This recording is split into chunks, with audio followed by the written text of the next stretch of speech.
All right, let me. I've got a wonky book back here, so let me fix this real quick. There we go. Can't have the messy workspace back there. Yeah, dude, look at mine. Your setup is much nicer than mine, dude. You, I've got you just, turning like, on the crap. charm, man. It's good stuff. Yeah, thanks, dude. Yeah, I got like Legos my kids got me. I've got this is a new addition here. I'm a huge Weezer nerd, by the way. I was in a Weezer right cover on. band in college, and this is are you a Weezer fan? Oh yeah, Blue Album for sure. Okay, Surf Wax. This is actually Weezer Surf yeah. Wax. That's great. All right, are you ready? Yep, let's do it. Let's do it, baby.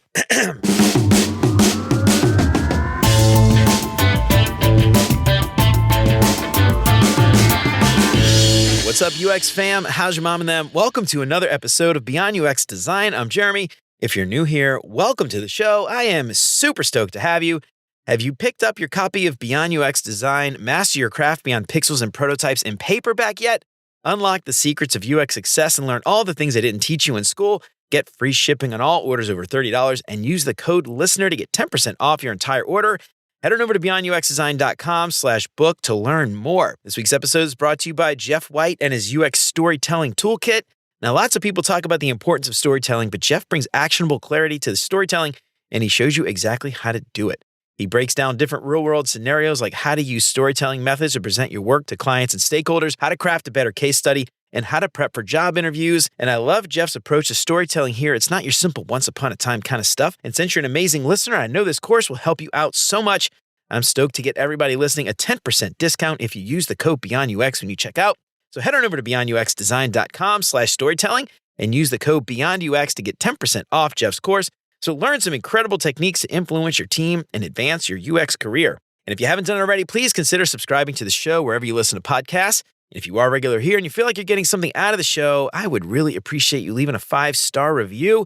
That'll help me out so much more than you can imagine. And as always, thanks so much to Chris, Siraquan, Stacy, Radu, Megan, Andrew, John, Mark, Kevin, Jason, Michelle, Marty, Tino, and Adina for all their support. And if you want to join these fine folks and many others and help keep the show independent and ad-free, you'll get exclusive access to the entire video library of episodes, including episodes before they're even released. You can get instant access to the video archives right now for as little as $5 a month.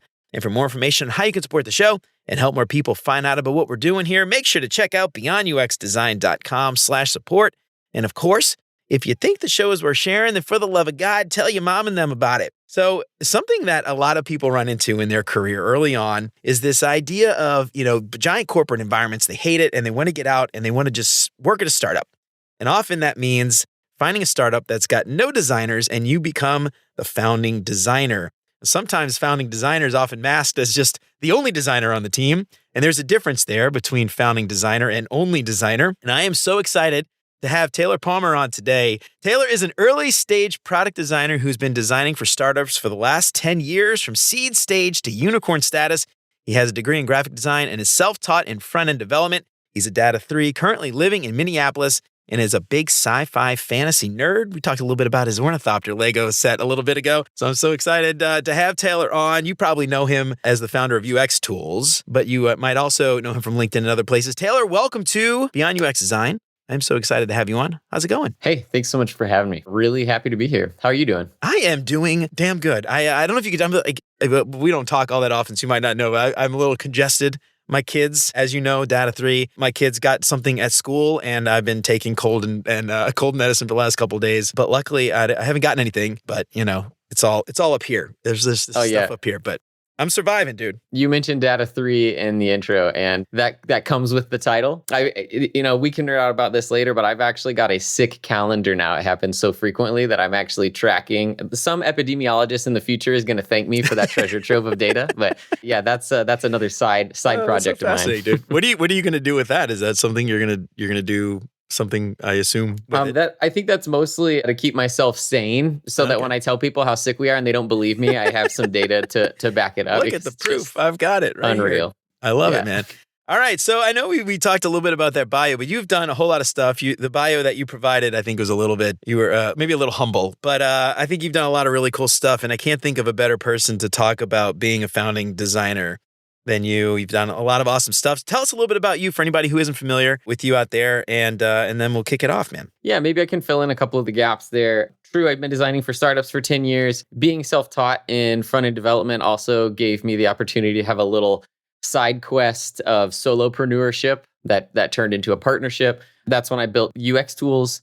And that came with the UX tools database where we tracked prototyping tools and all sorts of stuff over the years. Also turned into the UX survey, where every year we'd survey 4,000 to 5,000 designers about their toolkits and share that back out with the community. So that was a really cool experience of kind of building my own business and figuring out my own product market fit and things like that. That was really great for my own learning and development as well. So it's been fun. I've always got my finger in lots of pies and always exploring lots of different stuff. I love it, dude. So you have been in that position of being the founding designer, building a business and all those things, and you've owned the businesses, you've worked for other people who own the business, and you were the founding designer. I want to talk a little bit level set here, because it's funny when you see people on LinkedIn and they talk about I got a job at a startup, I'm the only designer, I'm the founding designer, and they just sort of make this up. I want to level set this a little bit and talk about what is a founding designer and how can we sort of compare that to a startup that just hired their only designer.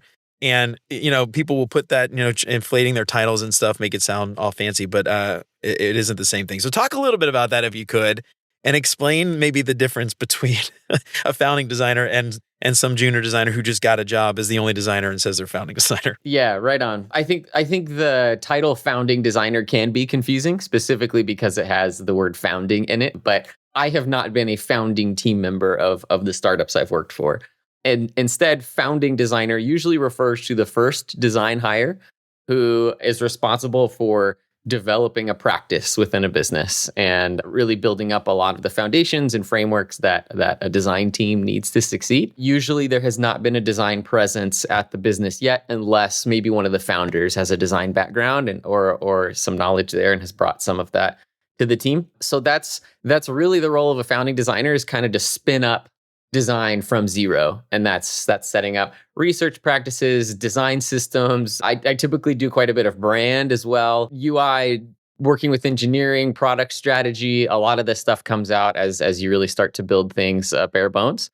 And that's something I found that I really enjoy. But as you've mentioned, there can be some mixed understandings of that and some pitfalls of that as people from various backgrounds might move into that role. So it sounds like the way you're explaining it then, it's a leadership role. It isn't an order taker role. You're coming in, you have a point of view, you have an opinion, you have a perspective, and your job is to help those people around you make the right decisions. It isn't to be an order taker. Yeah, best case scenario, the business has arrived at a point where they recognize they can't cut it themselves, right? Because at this point, you've probably got founders spinning up landing pages and maybe, doing some of the UI themselves, or maybe there's a couple engineers there that they've hired or something. And at some point, they arrived at the reality that they need design help and they want to bring in an expert. So hopefully it's a situation to let experts be experts. And now you are there to evangelize what best practices look like and bring in your experience to help that business build a successful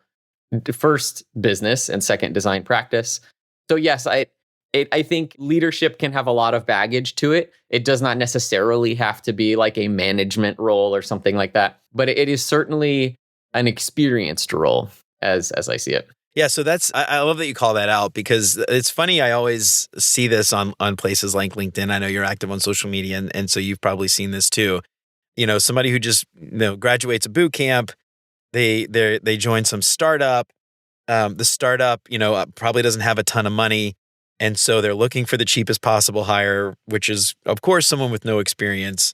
And then that person gets a job, and they end up not being successful. And have you seen that before? Is that something like you've experienced? And I'm curious, how, what do you have to say to designers who might be in that position to sort of, advise them one way or another? I have seen that happen.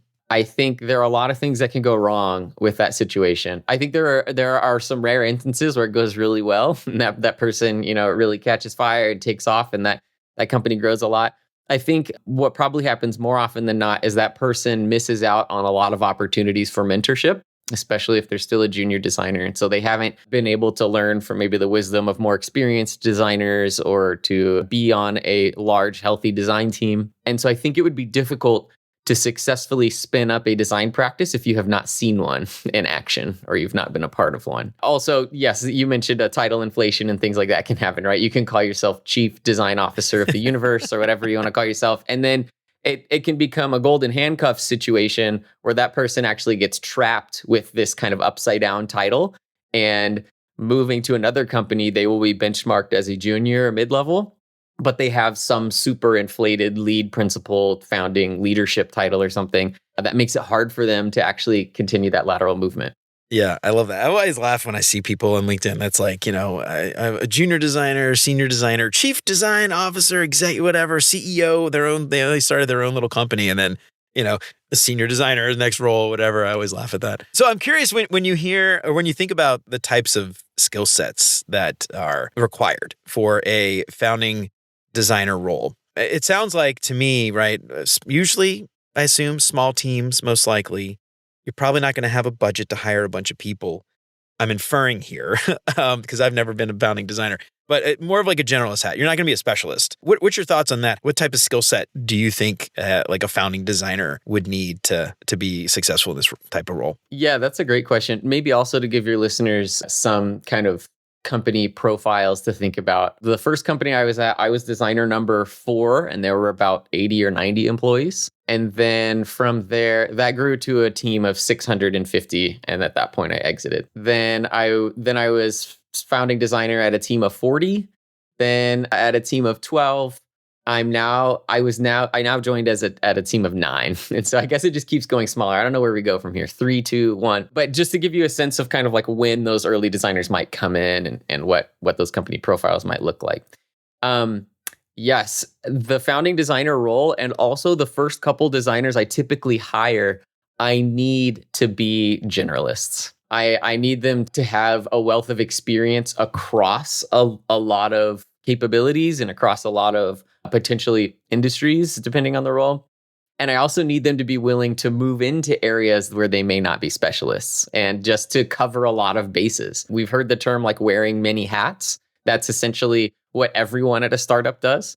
So you can imagine right now I'm on a team of 30 and we're doing the work, of a couple hundred people. So everybody's doing different roles and really spreading themselves across a lot of capacities. And so I think I usually look for someone who's energized by that, someone who wants to try a lot of different things and do a lot of different things, move across a lot of projects. And so that's definitely a big part of the role, is that kind of jack of all trades, generalist designer. Yeah, I love that. So, I was actually going to talk about this in a little bit, but I think it actually makes sense to maybe move this up in the conversation because we're talking about now. When I think of generalists, I don't think of early career necessarily. I think of, obviously someone early in their career, they can be learning those things. But especially if you're on your own, I sort of use this sort of analogy of a gymnast learning to do a backflip. And my first job, actually, I wouldn't consider myself a founding designer, but my first UX design job, I joined a tiny little startup agency that built web apps and mobile apps for startups.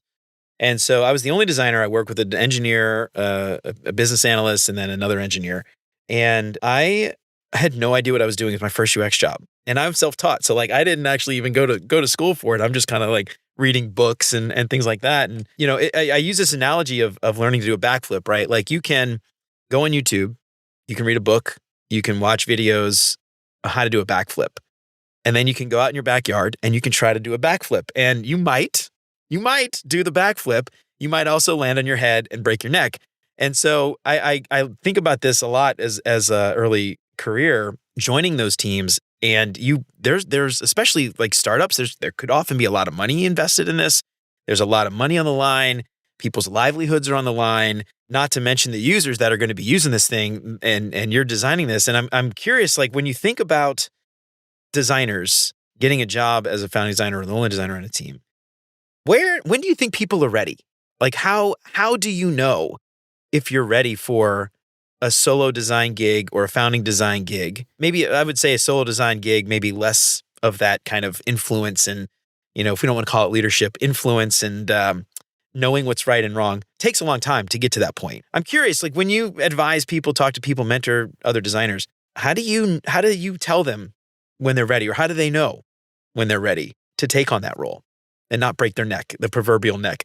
That's a great question. And I hadn't heard the comparison of the backflip before, but I appreciate the metaphor. And I definitely think there's a lot of wisdom there. Hopefully not with physical harm, but certainly a lot of lost money, or potentially catastrophe for a business. I won't claim to be the sole expert on founding designers or to know exactly when it's right for anyone, but I'm happy to explore the topic and certainly my own journey.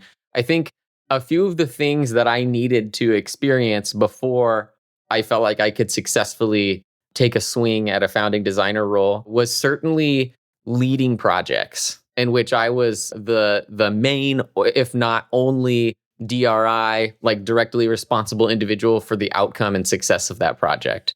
And feeling like I could take that start to finish, full stop, run that project successfully, manage stakeholders, synthesize my research, hand off the UI, really do it all. That's a great individual contributor, like band of skills that need to be mastered there to be able to then go transplant that into another business and do that successfully. However, that can make for a great designer.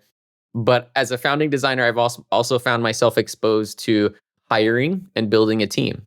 So I need to bring in a couple of more designers as I grow, and I need to understand how to integrate them into the business.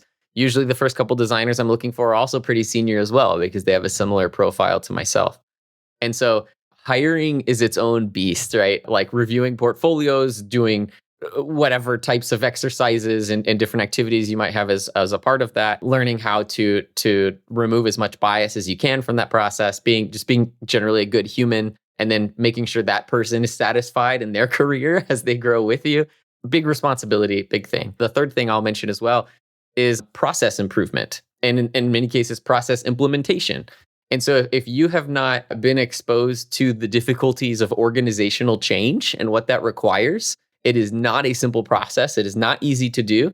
And to be able to bring, in this case, 10, 20, 30, 50 other people along to the new way of working that you're proposing is a massive skill set. There are entire industries and consultancies built just on being able to do that, to change individual processes within a business. And so if you have not had a chance to try your hand at those things, or at least have visibility into those things, I think you might be out over your skis a little bit when that comes across your plate and it's your turn to do that. Yeah, I think a lot about, we talk about storytelling, obviously, as designers. And, storytelling obviously goes with, being able to be a good storyteller goes with influence.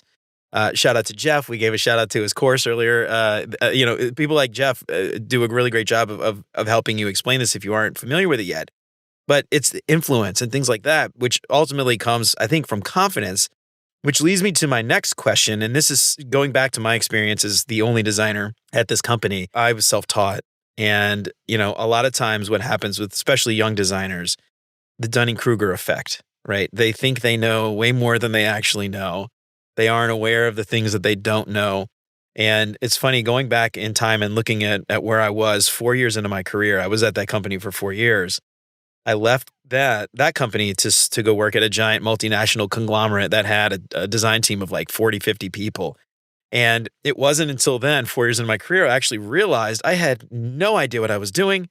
I had never been doing research right, talking to like one or two people and just like talking about a thing. I assumed that was research. I didn't know anything about usability studies and actual ethnography and all these other things. And so I was sort of at that peak of Mount Stupid, when you look at the graph of what you think I was right at the peak of that before I started working with the design team. And I'm curious, with confidence, there's a sort of the pitfall of being overconfident.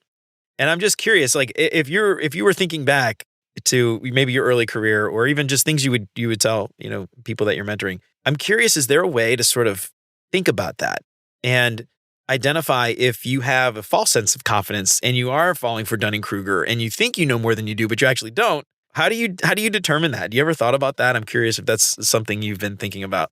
Oh, yeah, let's tap into this meta layer of self-assessment.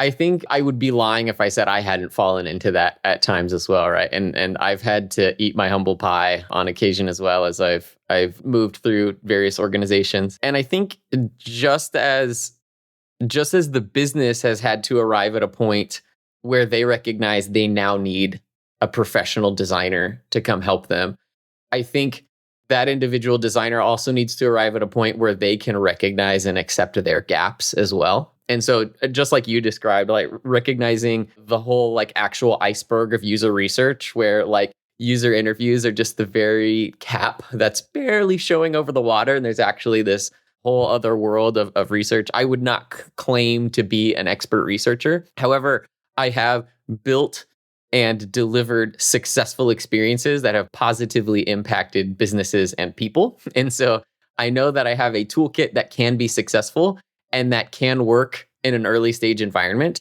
And at some point, that toolkit will start to return less and less. And at that point, I need to staff up people who are more expert in those various fields and build up that skill layer where I might be lacking. And so I think I've at least been able to do that enough where I know when I'm going to need to tap out and probably move more into player coach or specialize and build up the rest of the crew. I think if you haven't successfully been able to deliver projects or build a business or do something like that, I think it would be very hard to convince a business that you're the person to help them do that as the first designer, right? And so I think we can lean on some of those past experiences a little bit. But I mean, let's be honest. I think our whole industry could use a healthy dose of humility every now and then as well. All right. Sorry for the interruption in the middle of the interview, but it is time for a mid-roll sponsor break. Let's hear it from our sponsor this week, Wix Studio. Web designers, let's talk about the C word, creative burnout. Your client site has real portfolio potential, but between resourcing, feedback, tight budgets, and even tighter deadlines, it just doesn't make the cut. Wix Studio helps close that gap. Built for agencies and enterprises, you can bring your vision to life and keep it alive. With no-code animations, tons of AI tools, reusable design assets, and advanced layout tools. For your next project, check out wixstudio.com. That's wixstudio.com. And now, back to the show. So I want to sort of take that concept of Dunning-Kruger and overconfidence and thinking you know more than you actually do and talk about that sort of transition from realizing that you are not the person to do this work. It's time to grow the team. I need to find people that can help me and plug those gaps or plug those holes, fill those gaps where I, can, help lead a thing or whatever, but I'm not going to be the one to go execute on that. So I want to talk about the importance of you mentioned this earlier, but building the foundations for that future team. And we don't have to get too deep. We could probably talk for hours just about this on its own. But I'm curious, for somebody who is thinking about taking a founding designer role, that's a huge aspect of it. It's more than just taking that on, knowing when to delegate. And I'm curious if you have any thoughts there. I don't have a specific question, but just maybe experience that you've had figuring that out when it's time. Sometimes it could just be, we've got too much work, I got to bring more people on. But how do you know when it's time to start doing that? Because there's probably, I assume, like some spectrum of we got to build, ship, and then it's time to start growing and laying those foundations. How do you know when you're ready as a founding designer to do that? That's a great question. And once again, I won't claim to have the exact right answer, but let's jump in. Let's explore it together. I'm in the middle of this right now, by the way. So on my current team at Stable, I just hired a second designer a few months ago. He's ramping up and doing great. And I'll need to hire a couple more designers this year. One of those may actually end up being a brand designer as well. So we're getting into the multidisciplinary aspect of that. I also have it on my radar trying to figure out like when the right time is for a researcher, or if it's now, right? Should I swap headcount? It's this game of chess, right? Trying to figure out. And I think ultimately there are two things that I think are kind of inputs into that equation for me.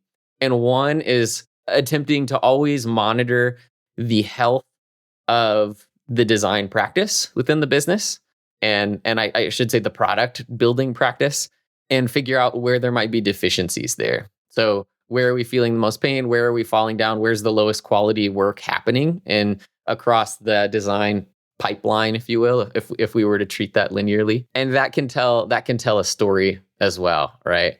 And then the second input is trying to map out the future a little bit and what the ideal state of my team is going to be in 6 months, in 1 year, and 5 years, and build toward that. And so trying to balance those two things, like future state and current state, and figure out, like you mentioned, what holes do I need to plug now and where do I eventually want to end up? And then spend my capital, if you will, spend my headcount that way to help me get there. So I guess this has been a long-winded way to say, If we're talking about current state, it's probably monitoring the health of what's going on, like boots on the ground, and where we might be falling down, where we're not as successful, where we might not be spending as much time, and trying to staff up in that direction. Does that make sense? Yeah, absolutely. Yeah, what I think about and what I'm kind of hearing you say too is the idea that, you've got to be a really great designer, generalist. You mentioned, helping with brand and things like that early on because you're the only person to do it. And at some point, that's going to make you really successful. But then you've got to pivot to that leadership role, that more maybe managerial role. And I often think of that, the phrase like, what got you here won't get you there. And I'm curious, like as a founding designer, it's sort of one of those things like we're not taught any of this stuff in design school, right? We're never taught about how to be a manager. Managers, regardless of their, background, whether they're product managers, engineers, they're taught how to be engineers. They're taught how to be product managers. No one's ever taught how to be a manager. And I'm just sort of, I'd love to hear your experience. I know you're not the only person to give advice here, but I'm like your experience, like what happened when you transitioned from that design role to that more managerial role? How did you feel about that? Were you happy with that? Is that something you like, or is it just something where, you need to be aware of it? If you want to be the founding designer, that design part is only half the job. At some point, you're going to have to move into that role and be aware of it. What advice do you have for people in that position? Yeah, great question. And I strongly agree with the idea that the best individual contributors do not always make the best leaders. There are times when that's a good transition, and there are times when it's not. And that it's a big problem in the industry that we often look for high performing ICs and then pluck them out and move them into the manager track. Because as you described, what got them to be a high performing IC does not always transfer to the manager track. And so that's a problem. And I think it kind of requires the reflection of each designer. I think it also has a lot to do with what growth paths the industry has open at that point, and what the business has available for them, and ultimately what that person needs. However, if we set aside just like titles and compensation and we just talk about the actual work being done, I do think there is an escape hatch there for a founding designer who's growing a team that way, where at least currently I would feel comfortable spinning up the first few designers, establishing a strong design practice, and then essentially moving myself over into like a lead role and hiring someone above me, right? And saying, hey, this is my ceiling. I want to keep building, right? I've still got some gas left in the tank. And so let's bring in like a director or a head of or a VP or whatever level we need, and let that person do the manager part of it. And I'm okay giving that up, and I just want to go build now. I would feel comfortable doing that. And ultimately, I kind of experienced some of that at the first startup I was at that I mentioned. It grew very quickly. Within 5 years, I was managing like a team of 7 on a team of 25 designers in an organization of over 600 people. And incidentally, COVID hit at exactly the same time. And I burned out just really hard. My whole day was just like performance reviews and slide decks and spreadsheets. And like, I wasn't designing anymore. And I took a step back and realized I had like 30 something years left in my career, and that I still wanted to keep building shit, like I still wanted to be in the weeds and making things. So the founding designer was actually kind of a way for me to escape that a little bit and move into, this is a kind of a new term we can introduce into the conversation, where I've been in the player coach space now for the past 7 or 8 years. And that's been a way for me to have my cake and eat it too, and kind of play to both roles, which can be tough. But I think ultimately what I'm trying to express is that it's not such a simple cut and dry option. I think there are lots of different flavors of that a person could experience. Yeah, I love the idea of a player coach too. I worked at that giant multinational conglomerate we talked about before, and they were very strict on how managers worked. Managers did not do the work. Managers hired leads, UX leads or engineering leads. Managers managed the people. They managed the resources, the butts in the seats. And you had team leads that were not managers, but they were, over the work. And so you had dotted lines and solid lines and, all these things. And I just found that, I don't know, the people that I knew working as managers hated it because they didn't get to do the stuff they really enjoyed. And that idea of player coach, that's exactly how I'm working now. As I'm a manager, I've got a team, but I'm also doing the work, and I'm involved with the work and the design critiques and all that stuff. And even sometimes I'll get into Figma and wireframe stuff. And I enjoy that. I love that. Something you said a little bit ago, and I think I want to call this out. Having the emotional intelligence, right, and the emotional maturity to say, I'm not the person for this job. I'm going to hire someone to actually manage me. That's, you don't have to have 20 years of experience. That's just something. And I don't know, I want to talk a little bit about how you find that emotional intelligence, because as a leader, you need that emotional intelligence to really be successful. And it's funny because there's people that have 15 years of experience that still don't have that emotional intelligence and then emotional maturity. And I'm just sort of curious, like for you personally, how did you find that? Was there something in your life that kind of helped you get to that point? Because again, this is not something you're ever taught in school. That sort of idea of like, I need just to let go and find someone to do this. How'd you get there? Yeah, that's a great question. And I recognize that when I say this, I'm speaking from a place of great privilege. And I want to be very upfront about that. But honestly, something that I think really helped me free myself from that was escaping kind of the corporate ladder mindset and getting myself out of the like hustle culture kind of rat race side of things, where those first few years, like every new designer has that hunger, right? You want that senior title and you want it bad, and you will do just about anything to have it. And I definitely experienced that, right? And it was a race to the top. I was doing everything I could to be the highest performer and title chasing for sure. And I wanted the influence. And eventually, like through several personal life events and also employment events, I recognized that essentially, as long as I was making the income I wanted to be able to live my life with my family, that I didn't have to define my value by my work and by my employment. And certainly, like, I think as designers, we all inherit a little bit of that design identity, and we feel like creative people and we love to make things from nothing. And that can certainly be part of our identity. But when it becomes our entire identity, then all of our value is wrapped up in that title and in that role. And it becomes really hard to separate yourself from that, and can feel very devastating, if there's loss of a job or trouble in the job market or title changes or things like that. And so by essentially now being able to look at things and say, I'm living very comfortably, I feel very happy, like I'm happy with the track I'm on, and I don't need to continue reaching for the next title and continue chasing the next thing, allowed me to step out of that a little bit. And certainly that's something that I still actually think and read about a lot. And this is very much part of my kind of daily life. But that was a way for me to release the pressure on that quite a bit and let that go. Yeah. For me personally, COVID, I got laid off. And, before then I was UX lead, had a big team, managing, designers in Europe and the US, and giant engineering team, traveling all over the place, getting to visit shops and talk to users and things like that, doing a lot of research. It was like awesome job, sort of like peak. I think that was like peak career for me, to be perfectly honest. And I got laid off.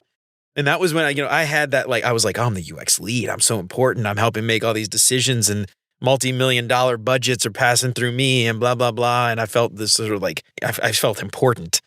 And then it just went away. And then I'm just like, well, shit, what the hell? What do I do now? I'm not important anymore, And I don't know. I also think that helped a lot for me, like separating myself from the work and from the titles especially. But I also think, and I don't want to say this implying you have to have kids or a family or anything to feel this way, but I feel personally having kids made me realize that job wasn't nearly as important as a lot of other things. And, certainly anyone out there who does not want to have kids, I am not saying you have to have kids to feel this way, for sure. But for me personally, that was having kids made me realize, like, I just want to make enough money to go do cool stuff with my kids and enjoy life. And call me like, I don't know, call me freaking garbage man. I don't care if I'm making enough to do the stuff I want to do. Like, I don't care what my title is, call me what you want, pay me what I'm worth is what I always say.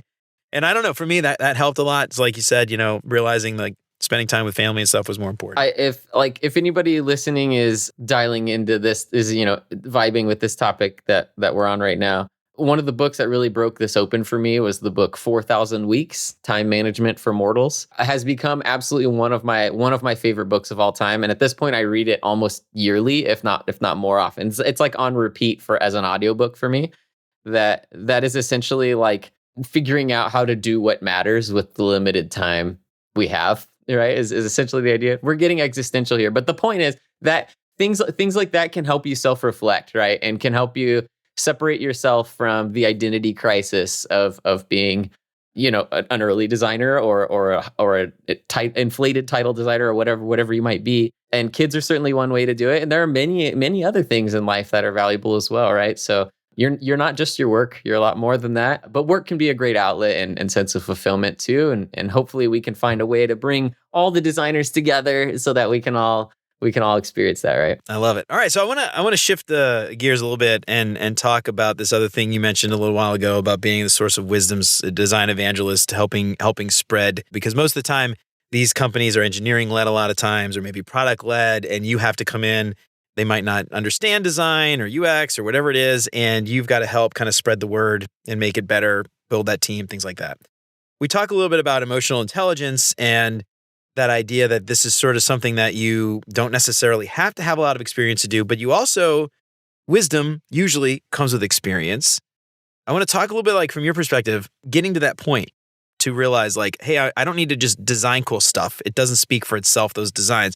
I need to actually evangelize what I'm doing and help spread the practice and improve, our maturity, whatever you want to call it. How'd you get to that point? And was there some journey there for you to realize, I've got to evangelize this stuff because the work does not speak for itself? I think that the industry has had a lot of chatter about the idea of design maturity. And I think there are varying levels of utility in those conversations. However, we can definitely all agree that design maturity is a thing. It's how much understanding a team has of design and how it's done well and how to utilize it. To be honest, this journey starts for me the moment I meet the founders or the hiring manager, whoever that might be at that point, and I'm able to get a sense of what they're looking for and what they need in it throughout the hiring process. And there are lots of kind of phrases and ideas to listen for that will tell you how they actually view the role of a designer. Specifically, if you hear them say things like, "We want you to come in and tell us how to do this right." Green lights across the board, right?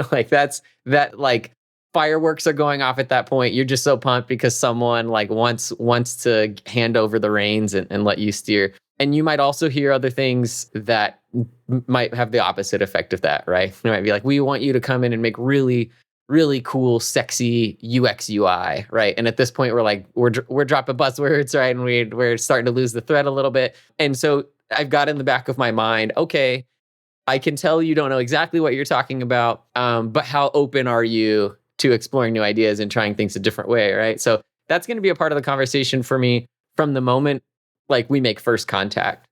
And getting into the business, there's a lot of exploration to be done about kind of who your allies are and who's already bought into this mentality, who's hungry for it, who's not, who's willing to kind of help you spend resources and things like that. And so I think learning, really for better or for worse, I think I picked up some of that by just hopping between a few different companies. And some of those were from like culture fit issues. Some of those were from funding issues. But having bounced around to a few different places, seeing different working styles, seeing different people was a way to kind of build up that bank of experience, or to build up some of those examples where there are kind of different playbooks to deploy at that point by understanding and recognizing what the business needs and how you're going to deliver that. So I guess my answer to that question would be something along the lines of gathered experience along the way. And also we talked a little bit about the idea of process improvement,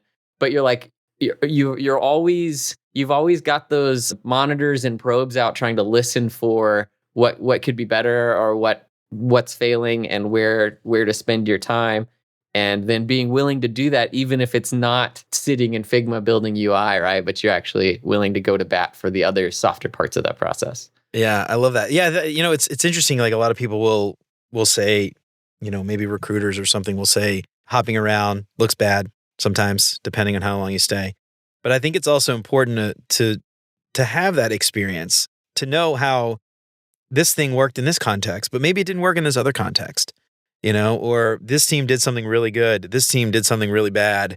I don't ever want to redo what they did, right? So I'm going to avoid doing that again. These are things that you could read books, you could read articles, you could watch videos or something.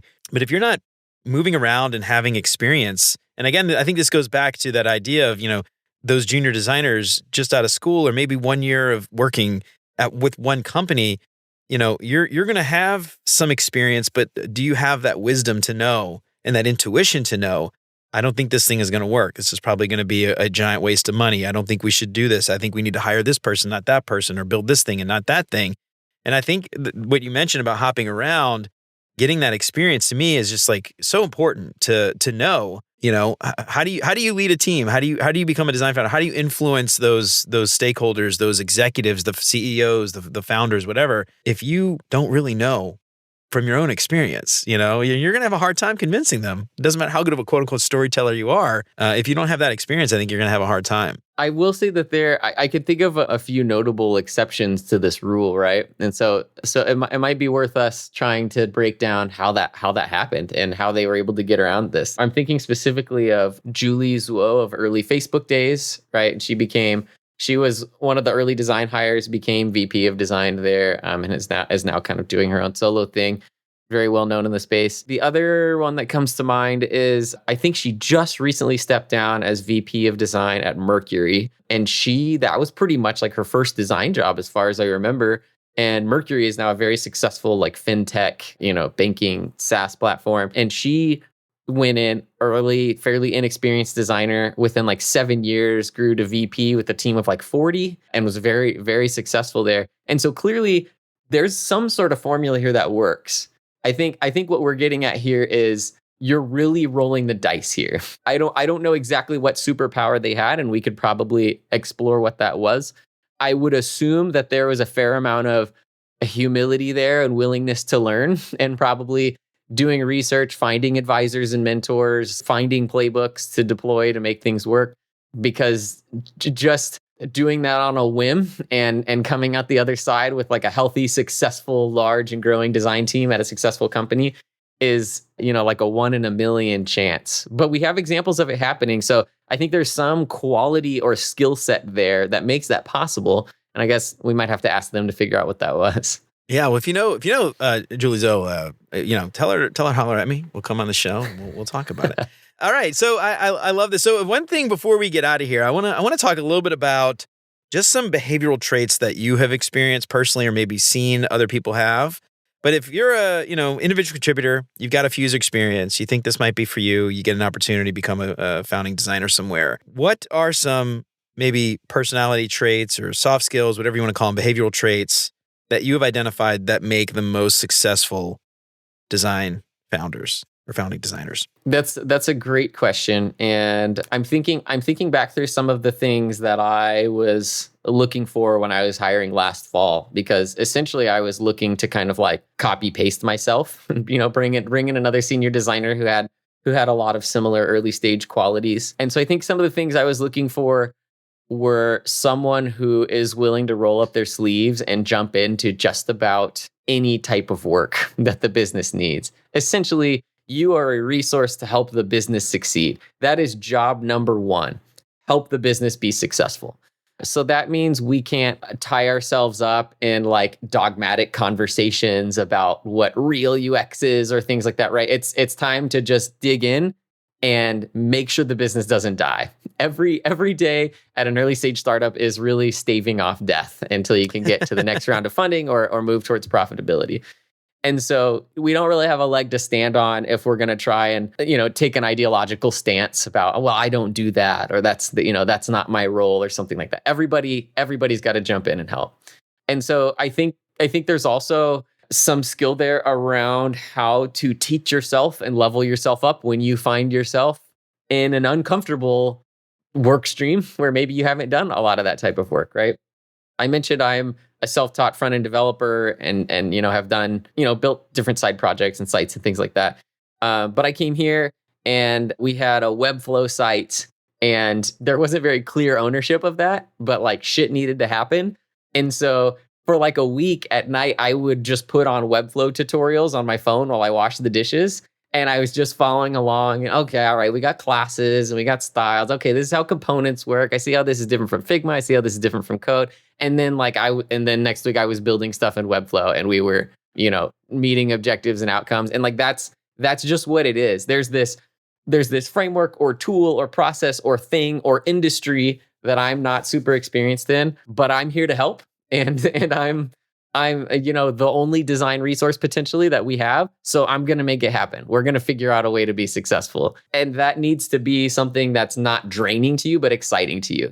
You're looking forward to learning those new things and jumping into that new stuff. I love it. All right, Taylor. So we've had you for a little while now. And before we get out of here, I have got a few questions I'd like to ask all my guests to help our listeners get to know our guests a little bit better.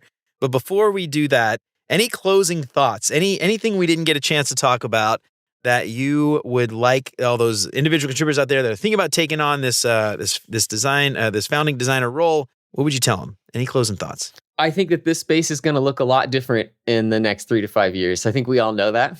And so everything that we just described about a founding designer may be totally different. And that's okay. And we'll Fair reconnect enough. and we'll hash it out again. All right. We'll have you back on as a follow-up when the AI overlords take over and everyone loses their job to robots. We will have you back on and we'll talk about it. All right. Awesome. Let me pull up these questions real quick. Taylor, I got a few questions to ask just to help our listeners get to know you a little bit better. First thing that comes to your mind, you don't have to think too hard about it. Are you ready? Let's do it. All right. First up, what is your favorite non-design book? The one that I mentioned earlier, 4,000 Weeks, Time Management for Mortals. I love it. Yeah. So I've never heard of that book, but I assume, what is that? 40,000 divided by 52. That's probably all the years you have in your life, I assume, all the weeks you have. So 4,000, I think, is how many weeks you would have if you lived to like 80 or something like that. All right. Yeah. So that's like crazy to think about, by the way. Like to put a not that finite many. number on that. Like how many have I already lived? I don't even want to do the math. That's nuts. Man, I haven't heard of that book, but 4,000, not 40,000. 40,000 would be a long time. I have to check that out. I'm kind of scared to read it, to be perfectly honest. Like the thought of my own mortality. I don't know. If you tap into like Eastern philosophy and some of that stuff, there's a lot of benefits that come from actually facing that down and being willing to, stare that fear down and then live intentionally and enjoy the ones you got. It's the only way to do it, man. It's the only way to do it. All right, next up, what is your favorite non-design podcast? Oh shoot. I'm a big podcast listener and I'm always bouncing around to different podcasts. Non-design. That's tricky. I'm going to try and do this without pulling out my phone, but I really love daily podcasts. And so that's part of my morning routine is just flipping on like a 15, 20-minute daily podcast. One of those recently has been History Daily, where they go through historical events that happened on that same day, however many years ago. So it could be thousands of years ago, like Fall of Rome type stuff, or it could be dozens of years ago, civil rights movement, but just exploring what happened on that calendar day. A lot of fun. I love that. Yeah, you mentioned watching YouTube while you wash the dishes. That's my time for podcasts. It drives my wife crazy. I've got like the earbud in my ear. She's like, asking me something like, what? I got the water running, like she's, take the damn thing out of here. No, but I'm a big history podcast guy as well. I love I've been listening to I've got about like another 20 or 30 episodes left before I catch up, but the history of English, which is really fascinating, like how English came about, and I'm always like little things my wife and my kids are like, I don't care. I really don't care. Like, do you know where that word came from? Like how that, like, can you just shut up? I don't care. It's the most boring thing I've ever heard in my life. All right. Next up, what is your favorite meal? My favorite meal. You know what? I really love a good stew. And maybe I'm saying that because it's currently -1 degrees outside Fahrenheit where I live. Man, there's something so like warm and cozy about a stew, and you got the carrots and the potatoes and everything, and it's like good for your soul food, I tell you what, dude, I'm a huge fan of the Pioneer Woman on Food Network and all the recipes. Yeah. Dude, she has got a stew recipe that is awesome. Like, nice. Check it out. I'll do it. It uses like a can of just like Budweiser beer or something like that. But it's like you could throw something like a Bach or Shiner or something in there, and that looks really good. But check that recipe out. That was like one of my favorites. My wife, who is she's a big stew fan. She likes stew as well. She's a big fan of that one. Pioneer also has a chicken stew that's really good. It's like white chicken stew. It's got like cream and stuff in it. So man, so yeah, like a white chicken chili kind of thing. Kind of, yeah. But it's got like potatoes and all that other stuff in it too. But it's pretty damn good. I'm a stew fan. I like stew myself. You are in Minnesota, And it is -1 now? Yep, Still? that's right. Oh my God. Yeah. A couple of weeks ago, I'm in Cincinnati, outside of Cincinnati, and we were in like -6. I can't imagine what it was for you guys up there. I don't even want to think Yeah, about it. we got down -20 was our lowest. No. But we're getting through it. All right, man. I don't know. Dude, I don't know how you do it. I'm originally from New Orleans, and it barely ever got down below like 32. If it got down to 32, everyone was like, the city shut down. Yeah, so I'm originally from Houston, so just a few hours west of you. So this is not my native climate. Okay, so you know exactly what I'm talking about, because Houston and New Orleans, very similar, humid, funky, hot. Oh, man. All right. So how do you do that? I don't know, man. Cincinnati's about as far north as I could go. I couldn't go back. You go where the family goes and you figure out how to survive. That's true, man. That's right. That's emotional intelligence we talked about. All right. Next up, what is your favorite vacation spot? Oh, you know what? I have not done nearly as much traveling as I would like to. We mentioned having kids. That's a big part of you got that. 3. You gotta. That's expensive. So it's hard. It's hard to say favorite spot, but I can tell you. I tell you somewhere I'd like to go back. I actually lived in Costa Rica for a couple of years in my early 20s. So I actually haven't been back, but I learned Spanish while I lived there and grew to love the food and a lot of stuff there, and like some of the most incredible beaches you can find. So I definitely head back there. I love it. My wife and I went there for our honeymoon. And we keep talking about going back. And it was like so cheap once you get there. Like paying for the tickets was kind of expensive. But once you got there, it was well, this was like 15 years ago. I don't know what it's probably. I'm sure everything's more expensive now. But man, the beaches, we did the hot springs. We went down to Manuel Antonio. We stayed in this like cloud forest up in the mountains. Like at night, the clouds came through and you're like, oh, it's foggy. You're like, no, these are the clouds. We're so high up. Anyway, man, I miss Costa Rica a lot, dude. I would totally move there in a heartbeat if I could. But yeah, looking at my kids down there now, man, I'm just like, I don't know if I want to deal with that. Wait till they're older. I go by myself, go with my wife, and leave the kids at home. All right, next up, what is your favorite design tool that is not Figma? Oh boy, favorite design tool. And you're asking the guy who did the tool survey you got for 6 years. I mean, my go-to, I'll give you 2 answers here. I might be cheating. My go-to is Notion for just like organizing my brain. And so I'm a longtime Notion user, have like personal databases of like all the books I've read and all the video games I've played and like broken down by category and rating and all that stuff. However, the other thing I'm exploring right now, so certainly not favorite because it's emergent, but just figuring out all the ways AI can plug into the design pipeline and just like really staring down how much this role is going to change and seeing that happen every day. It hasn't settled down enough, but like trying to stay ahead of that and make sure, me and my team are ready for that. And there's a lot there, currently looking at Subframe, Builder.io, Lovable, V0, Bolt, all this stuff. That's like, there's too many right now. It's kind of like prototyping in 2015, right? There was like 30 prototyping tools that all came out within 2 years of each other. It's that, but in the AI space, especially for coding and design. So we got to wait for like a winner to emerge here before we invest too deeply. But there's a lot to be done there. So this is it could be an entire episode on its own, but I'm curious, do you have a prediction on which tool will win out? And second, do you have a prediction if you said you're staring this AI stuff, like you're staring down the barrel of the AI cannon, not even a gun, it's like a cannon. What is your prediction there on the future of our job in the last like 5 minutes that we have? Oh yeah, here we go. Should we speed Lightning run round? this? Let's go. Yeah. All right, here we go.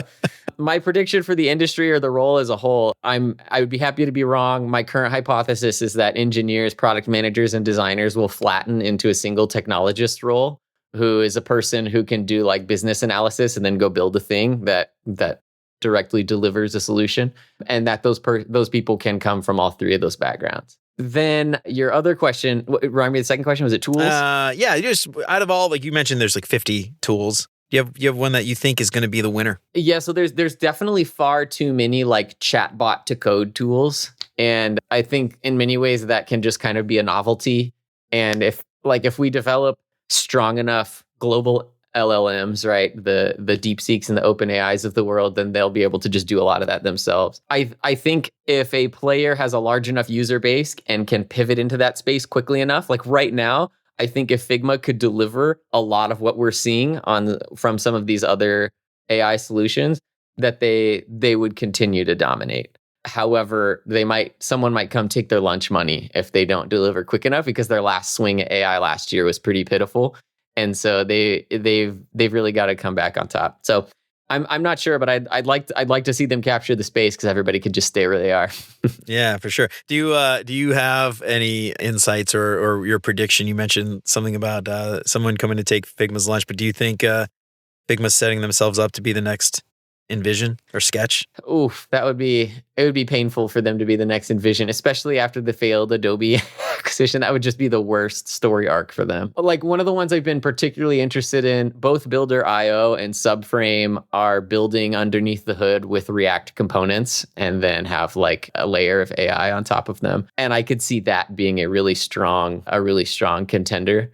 But it's really that whole adoption curve of getting a strong enough user base so that you could actually pull enough people away from Figma, and that's not an easy job. Yeah, especially like now that Figma has become the enterprise tool. For the longest time, I mean, I could tell you, like, my job, like for my last job at least, when I was working at a big company, like we were stuck with Sketch for just like 5 extra years, longer than most teams, because we just had the license and we had the contracts worked out and everything else. And I imagine there's a lot of companies that might even still be using Sketch. Nobody wants to talk about it, but I'm willing to bet there's still a lot of companies out there using Sketch for that very reason. Yeah, so we talk about founding designer, small team, early role. Your team is small enough that you can pretty quickly hop and skip between tools, because you don't have 50 designers invested in one tool, right? And so it's a little easier to uproot and move. So I'd love to see something like that happen while we're still small. It'll be a lot harder 5 years down the road. Yeah, especially like the legacy files and just the stuff you've got from years ago and everything else, and all your design systems built into one tool, and having to migrate that to another tool. I mean, Jesus, it's like a monumental effort, especially when you've got like a team of 50 plus designers and an enterprise environment. But all right, dude. Taylor, so this has been an amazing conversation. I was so excited to have you on. Before we get out of here, give yourself a plug. Let everybody know where they can find you. Tell us what you got going on right now and where they can find you, follow you online, and all that stuff. Yeah, the place I'm probably most active would be on LinkedIn. You can find me at my personal site, taylorpalmer.co.co. And I also occasionally write at startupdesigndiaries.substack.com. Taylor, this has been an amazing conversation. I learned a lot. I think hopefully a lot of people it will help them influence their decision on whether or not they want to take that founding designer role. It's a hard job. It's a tough job, demanding job, but seems like a really cool job. I've never had one myself, but it seems like a really cool job for the right person. Taylor, thanks again. Really appreciate it, man. Thanks so much, Jeremy. Well, all right, y'all. That's it for Taylor and me for today. I hope we helped to clarify the difference between a design founder, a founding designer, and the first design hire. Those jobs are not the same, and you've got to be thinking about these things if you're considering taking a role like that. But I'm curious, have you ever taken on a founding designer role? What was it like? Was it what you expected, or were you completely caught off guard? Let me know what you think on LinkedIn, or shoot me an email at hello@beyonduxdesign.com. I'd love to hear from you. If you like what you heard today, don't forget to subscribe wherever you listen to podcasts. And if you feel like you're getting something out of the show, I would love it if you left a 5-star review. That would help me out way more than you know. And if you know somebody who might find any of this stuff useful, then why don't you tell them about it? That would be fantastic. Don't forget to check out the Beyond UX Design shop. Head on over to beyonduxdesign.com/shop to pick up some big, beautiful UX-themed art prints and digital downloads you can print yourself. Grab your paperback copy of Beyond UX Design, master your craft beyond pixels and prototypes, get free shipping on all orders over $30, and use the code LISTENER to get 10% off your entire order. Head on over to beyonduxdesign.com/shop to get your print on. Help keep the show independent and ad-free. Check out beyonduxdesign.com/support to find out how. You can join Chris, Siraquan, Stacy, Radu, Megan, Andrew, John, Mark, Kevin, Jason, Michelle, Marty, Tino, Adina, and many others, and help keep the show independent and ad-free. And you'll get exclusive access to the entire video library of episodes, including episodes before they're even released. Get instant access to the video archives right now for as little as $5 a month. And if you've been sitting on building your new website, Wix Studio can help get you there faster. Wix Studio is a powerful platform that lets you create and manage websites easily. And with Wix Studio, you can quickly adapt designs for every device, reuse assets, and my favorite, export from Figma and much more. Check out wix.com/studio to learn more. Do yourself a favor and head on over to beyonduxdesign.com/storytelling and use the promo code BeyondUX at checkout to get 10% off Jeff's storytelling course to learn some super valuable ways to influence your team and advance your UX career. Remember to sign up for the newsletter and check out all the past episodes along with all the show notes at beyonduxdesign.com. I hope you keep coming back for more great UX tips from Beyond UX Design. And until next time, remember, you're more than a designer because there's more to UX and design. I'll see you around. Take care, y'all.